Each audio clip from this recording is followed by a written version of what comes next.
All right, well, I'm working on the butt of my, that sounded pretty bad. I am repairing the butt of my model 1890 Winchester today. This is a common break point on them.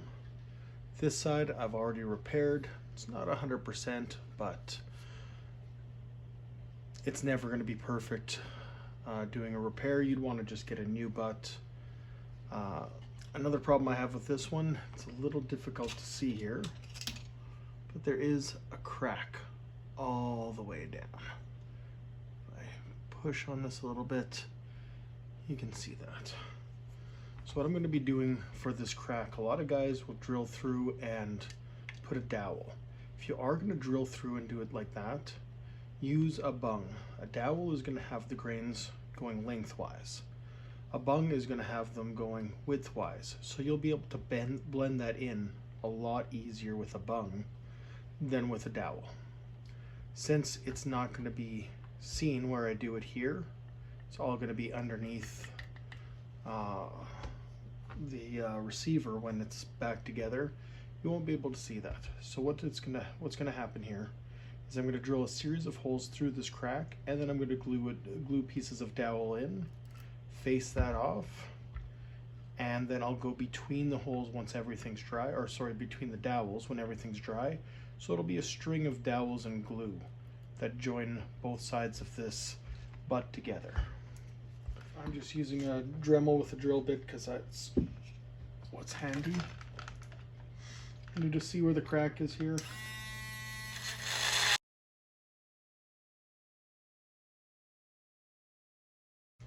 So I'm going to be going like that all down that the crack.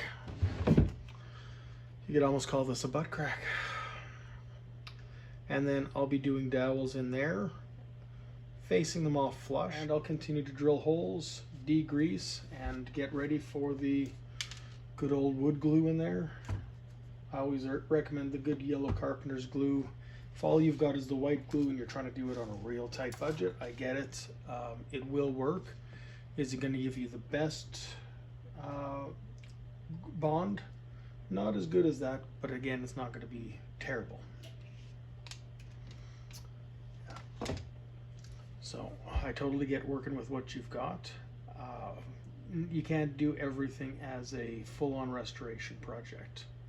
These are things that, especially with guns, guitars, these are tools that some guys use every day, and we just need them to work. We don't need them to be perfect. We want them to be presentable, but this is going to be taking, to get this redone, get the butt plate mounted onto it, get it fitted properly. If I was having somebody do it, or even if I was just buying a replacement butt, I'm probably spending at least $100 on one of these. And then I'm still going to have to sand it, stain it, swap the butt plate, and there's a lot of work to do to it. This cost me $4.99.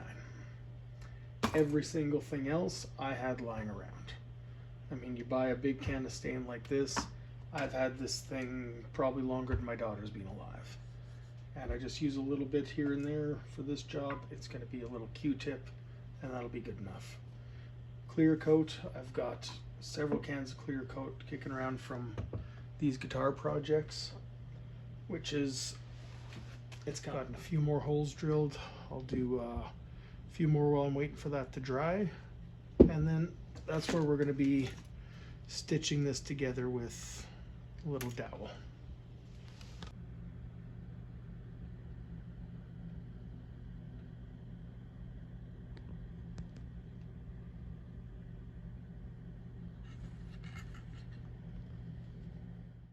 So, get your wood glue out, your tweezers, get some into the hole.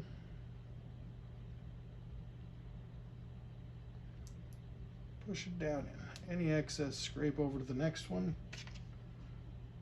Grab your next dowel that you've cut.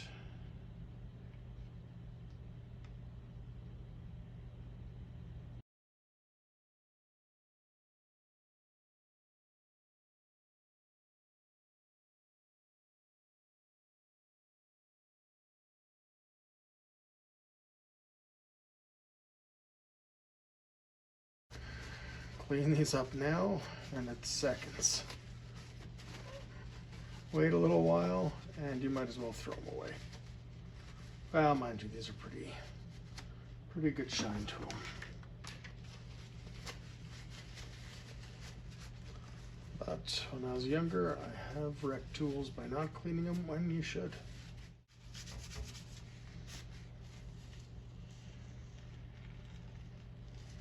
And give it a good wipe. Get as much glue out of those corners as you can here.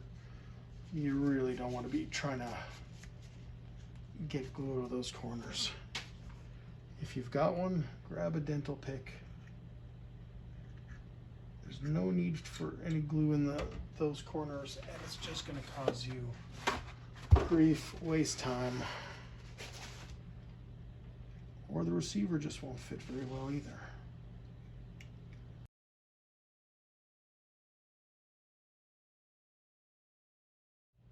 And once I clean that up, I do have the one little spot on this side to clean up.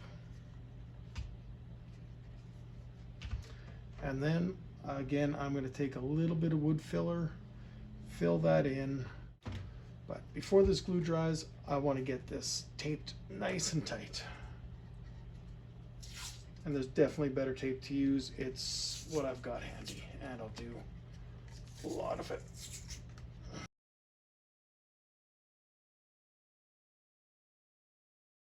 There we go. Well, now it's tight enough to squeeze a little bit more glue out. So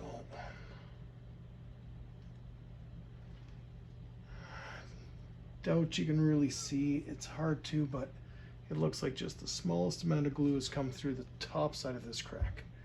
I drilled through to just under the surface. I really didn't want to mess around trying to make that even for that's where the mainspring sits.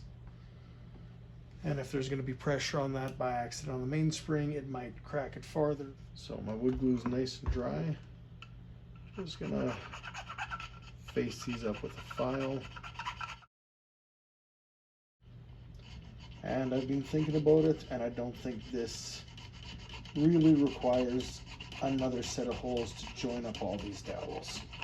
I think that's taking it a little bit far.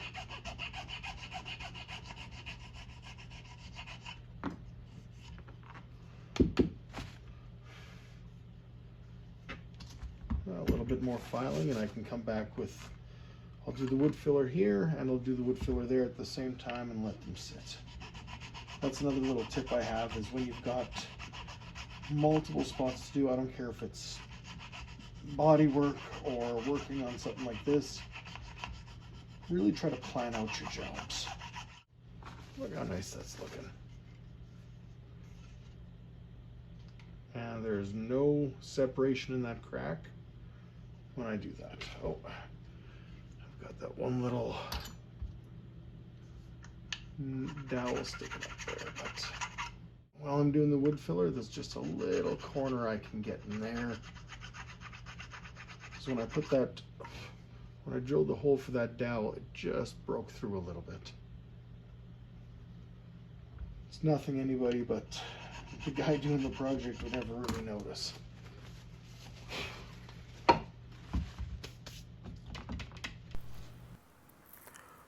Well, my phone ran out of storage space, so I just did a few pictures here.